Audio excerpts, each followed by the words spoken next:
মধ্যপ্রাচ্যের আকাশে বাড়তে থাকা যুদ্ধ অবস্থার ছায়া পড়েছে হজরত শাহজালাল আন্তর্জাতিক বিমানবন্দরে। হঠাৎ ফ্লাইট বাতিলের সিদ্ধান্তে বিপাকে পড়েছেন প্রায় ৩০টি ফ্লাইটের যাত্রীরা। কেউ যাবেন জেদ্দা, কেউ রিয়াদ, কেউ দুবাই, কেউ কাজের খোঁজে তো কেউ ওমরা পালনে। কিন্তু ইরান, যুক্তরাষ্ট্র, ইসরায়েলের পাল্টাপাল্টি হামলায় ফ্লাইট বাতিল হওয়ায় সবই অনিশ্চিত।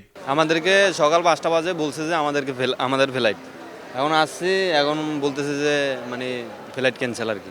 কুয়েতের ফ্লাইট বন্ধ, তাইলে আমাদেরকে জানায় দেওয়া উচিত ছিল না, তাহলে তো আমরা এই ভোগান্তিটাতে পড়তাম না। ভিসার মেয়াদ আমার মাসের এই ৩ তারিখে শেষ। তো আজকে আমি যদি না যেতে পারি, আমার পুরো ক্যারিয়ারটাই ধ্বংস, পুরো পরিবার চেয়ে আছে আমার দিকে। কবে আবার স্বাভাবিক হবে সবকিছু, কবে যেতে পারবেন কাঙ্ক্ষিত গন্তব্যে, কিছুই জানেন না মধ্যপ্রাচ্যগামী যাত্রীরা। এখন পর্যন্ত কর্তৃপক্ষ আমাদেরকে কিছু জানায় নেই। আমরা আসলে মানে অনির্দিষ্টতার ভিতরে বা অনির্দিষ্টতার মধ্যে ভুগতেছি যে আসলে কখন আমাদের ফ্লাইট দিবে বা কখন দিবে না।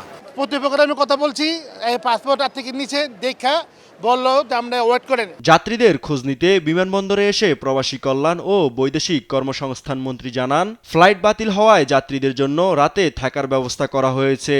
সে সঙ্গে প্রবাসীদের নিরাপদে সরিয়ে নিতে ইতোমধ্যে বিদেশে থাকা বাংলাদেশি মিশন ও রাষ্ট্রদূতদের নির্দেশ দেওয়া হয়েছে। এখন পর্যন্ত বিদেশে ৩ জন বাংলাদেশি আহত হয়েছে বলে জানান তিনি।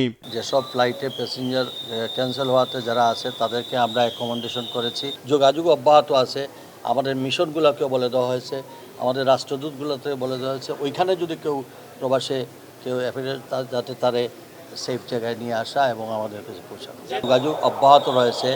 যদি এ ধরনের সিচুয়েশন হয়, যেভাবে সেফটি দিয়ে আমাদের নাগরিকদেরকে আমরা নিয়ে আসার সব ধরনের ব্যবস্থা আমরা চেষ্টা করে যাচ্ছি। পরিস্থিতি সার্বক্ষণিক পর্যবেক্ষণ করা হচ্ছে বলেও জানান প্রবাসী কল্যাণ ও বৈদেশিক কর্মসংস্থান মন্ত্রী।